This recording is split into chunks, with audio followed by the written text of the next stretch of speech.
Operation lotus के नाम पर चुने हुए विधायकों को खरीद करके इस रिजॉर्ट से ले उठाते थे, उस रिजॉर्ट में पहुंचाते थे। चुनी हुई सरकारों को गिराया गया।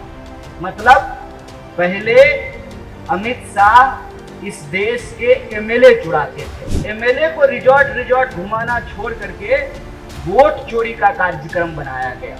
अब की बार 400 पार का नारा जब सफल नहीं हुआ, तब वो एसआईआर लेकर के आए हैं। जब सरकार ही चोरी से बनेगी तो वो जनता का काम ईमानदारी से नहीं करेगी।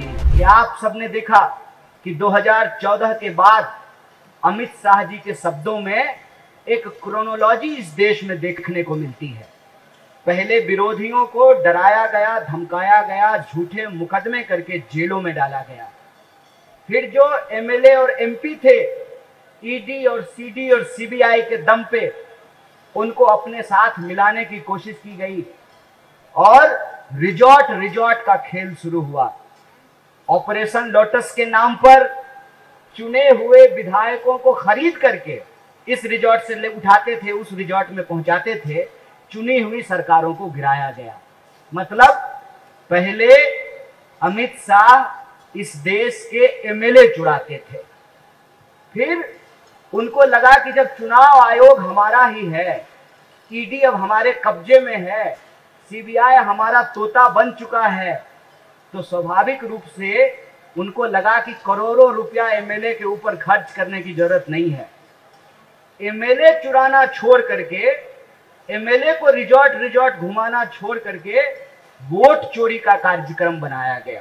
क्रोनोलॉजी समझिए, पहले एमएलए चुराते थे, फिर वोट चुराना शुरू किया, और इन दोनों हथकंडों के बावजूद अब की बार 400 पार का नारा जब सफल नहीं हुआ, तब वो एसआईआर लेकर के आए हैं।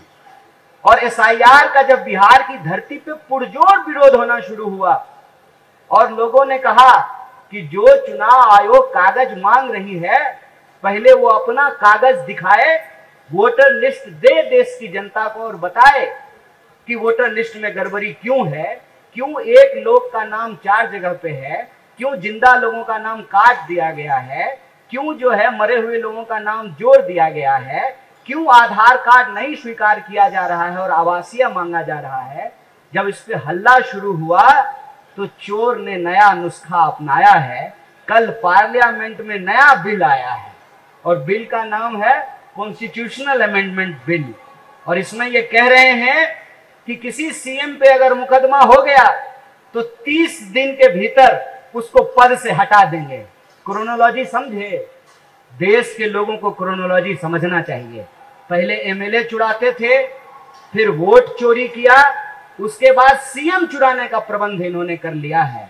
मतलब एन केन प्रकारेण यह इस देश में लोकतंत्र में आम लोगों के पास जो जनता के पास चुनने का अधिकार है, उसको ये छीन लेना चाहते हैं।